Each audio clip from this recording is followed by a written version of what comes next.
ಜೈ ಚಿದಂಬರ. ನಮಸ್ತೆ. ಪ್ರಾಣಾಯಾಮ ಎಂದರೆ ಏನು? ಅದಕ್ಕೆ ಒಂದು ಸಣ್ಣ ಸಂಸ್ಕೃತದಲ್ಲಿ ಶ್ಲೋಕ ಇದೆ, ಅದರ ಅರ್ಥ ಸಹಿತ ಹೇಳ್ತೀನಿ. ತಸ್ಮಿನ್ ಶತಿಶ್ವಾಸ ಪ್ರಾಶಯೋರ್ಘ ವಿಚ್ಛೇದ ಪ್ರಾಣಾಯಾಮ. ಅಂದ್ರೆ ಏನಪ್ಪಾ? ಯೋಗಾಸನದಲ್ಲಿ ಸಿದ್ಧ ಪಡೆದ ಮೇಲೆ ಶ್ವಾಸ ನಿಶ್ವಾಸ ಗತಿಯನ್ನು ನಿಲ್ಲಿಸುವುದೇ ಪ್ರಾಣಾಯಾಮ. ಪ್ರಾಣ ಆಯಾಮ ಎಂದರೆ ಪ್ರಾಣ ವಾಯುವನ್ನು ನಿಲ್ಲಿಸುವುದು ಎಂದರ್ಥ.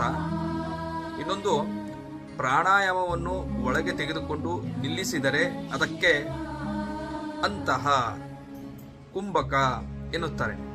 ವಾಯುವನ್ನು ಇಂಗಾಲದ ಡೈಆಕ್ಸೈಡ್ ಹೊರಗೆ ಬಿಟ್ಟು ನಿಲ್ಲಿಸಿದರೆ ಅದಕ್ಕೆ ಬಾಹ್ಯ ಕುಂಭಕ ಎನ್ನುತ್ತಾರೆ.